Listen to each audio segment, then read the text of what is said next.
Well, 5 months after they were detained, 2 Canadians have been arrested in China without formal charges. All this in connection with spying allegations. Let's get the Canadian reaction. All right, Public Safety Minister Ralph Goodale joins me in the studio. Minister Goodale, let's talk first about the Michaels, Kovrig and Spavor, arrested in China today. Suspicions of gathering and stealing state secrets.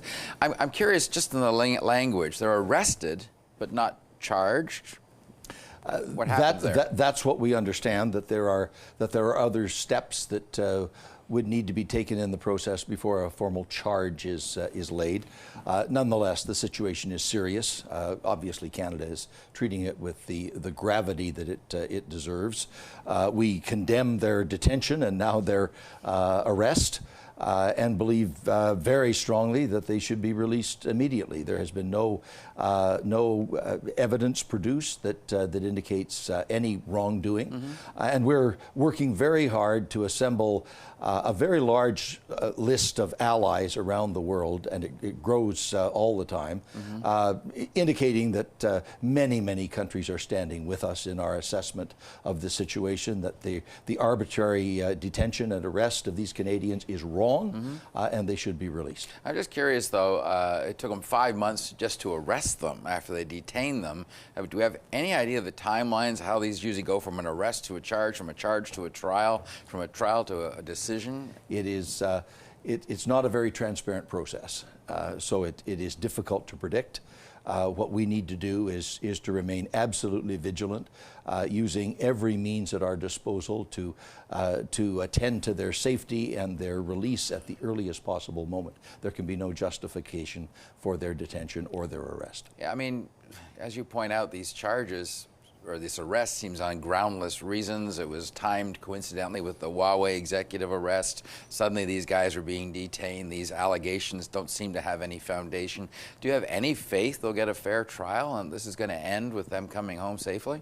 Well, we are assembling the broadest cross-section we can of world opinion to support these 2 Canadians. There have been statements today, including from the United States, very clearly saying that they agree with Canada that what is happening to these 2 Canadians is absolutely wrong, and the world community needs to make that point loud and clear, and they are. Because it looks to the casual observer like there's a link to this Huawei executive, I'm just curious about the decision on Huawei. I know that's partly under your purview here. Any idea how far away that decision is, whether we allow them into the 5G network? Will this be done before the election? We're examining all of the scientific and technical issues, as well as all of the national security issues about the whole supply chain that would go into 5G. Obviously, Canadians want to take advantage of this powerful new enabling technology. Right. There are a variety of suppliers, including some from China, but also other major international companies that come from elsewhere in the world. We're examining all of those issues, and we will make a decision, and we'll make it in a timely way when it is right to make that decision, to ensure that Canadians get the benefits of 5G, but absolute imperative red bottom line, there will be no compromise on national security. Yeah, because I don't know how you would interact with the United States if they said no to Huawei, like they seem to be ready to do, and we say yes to Huawei. Well, a whole variety of different countries are taking different positions. Australia, for example, has indicated that it's more or less in the same group with the United States. But the UK seems to take a different position. A number of countries in Europe take a different position.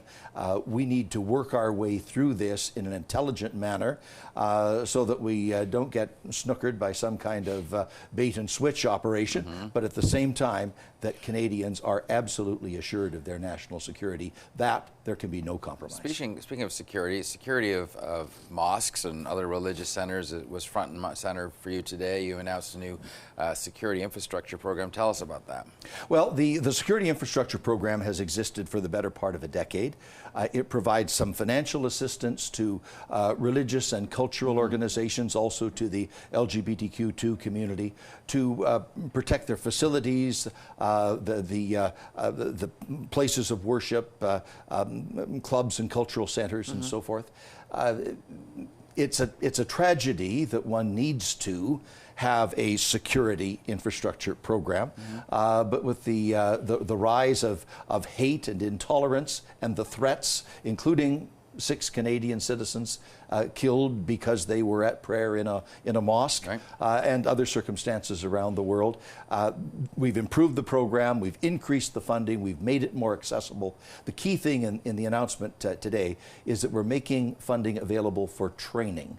That was critical in the Pittsburgh synagogue incident of 6 months ago or so, that the people there had been trained how to react in an active shooter situation. That saved lives, and we want to make sure that that same training is available to Canadians. Does $4 million get you very far in a year's funding? That's a rounding error, isn't it? Well, it's a program that some years has been oversubscribed, some years under. We've quadrupled the money, and I think that indicates if the need is there, the extra funding will be there too. All right, we'll leave it there. Thank you, Ralph Goodale. Appreciate you coming in.